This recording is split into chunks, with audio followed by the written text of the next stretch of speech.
غروب آفتاب کے بعد یعنی کہ سورج ڈوبنے کے بعد جب آپ کی آنکھ لگ جاتی تھی تو آپ کا روزہ ہو جاتا تھا. یعنی مثال کے طور پہ اگر میں آج کی گھڑی سے اگر کمپیئر کر کے دیکھو، آج کی گھڑی کے تعلق سے اگر آپ کو مثال دوں تو 9 بجے اگر کوئی شخص سویا رات کو اور 9:30 بجے اگر وہ نیند سے بیدار ہو گیا تو اب اس کا روزہ رہا کرتا تھا، اسے کھانے پینے کی اجازت نہیں ہوتی تھی. اب رات بھر بھی وہ حالت روزہ میں رہتا تھا اور دن بھر بھی وہ حالت روزہ میں رہتا تھا.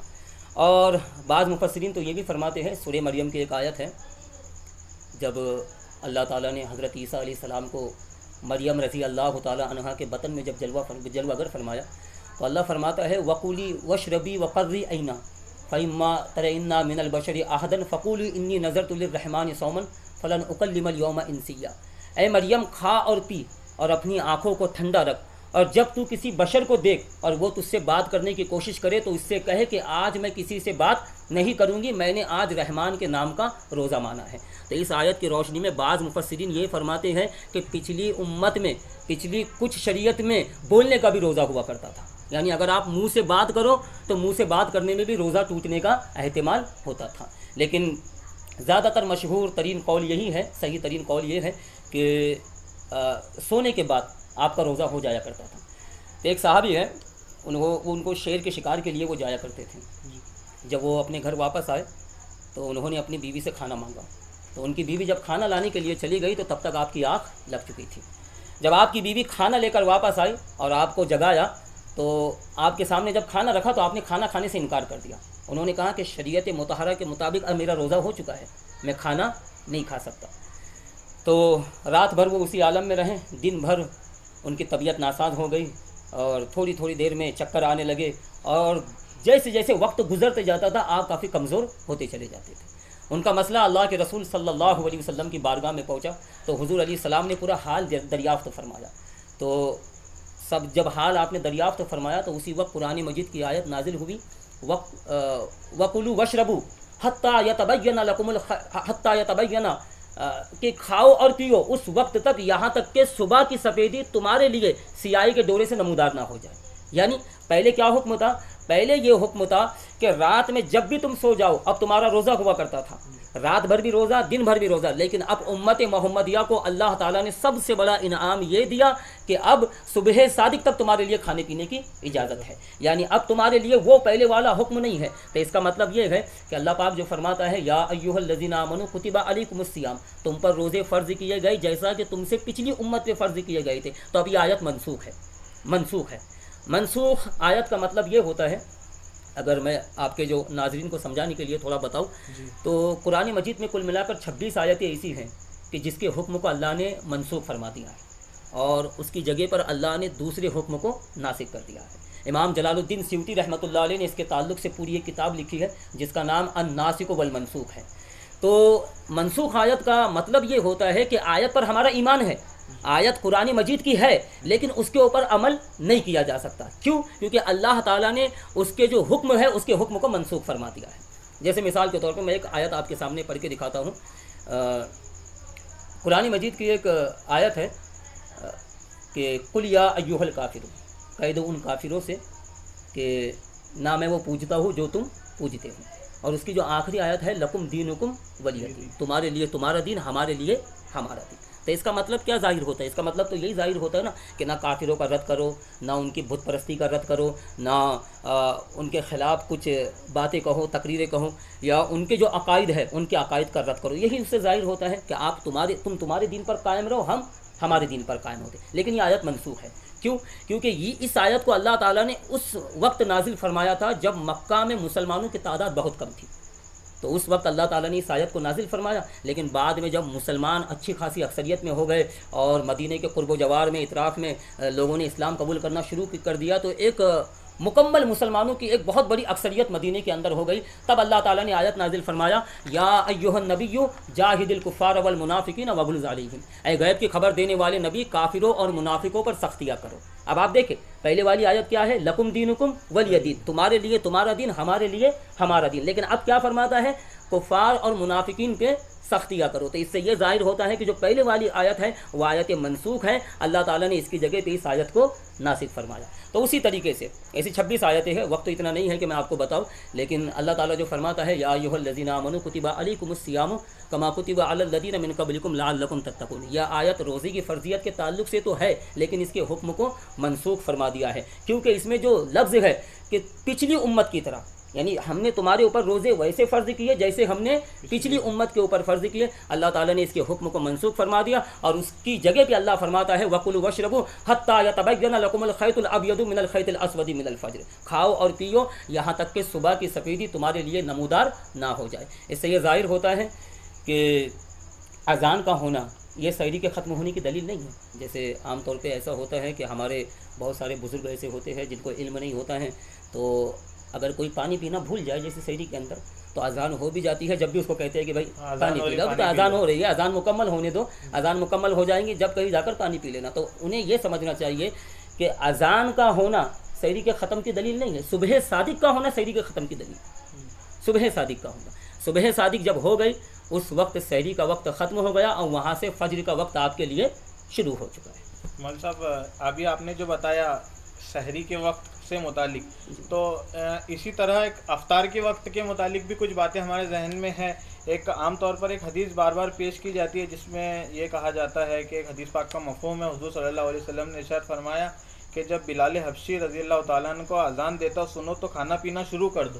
تو یہ حدیث کہاں تک صحیح ہے, کیا افطار سے متعلق کیا حکم ہے؟ جی جواد بھائی, یہ حدیث کتب صحیحہ کے اندر موجود ہے, لیکن جس طریقے سے اس کا مطلب سمجھایا جاتا ہے تو ویسا اس کا مطلب نہیں ہے. میں حقیقی مطلب آج آپ کو بتاتا ہوں اس حدیث کا.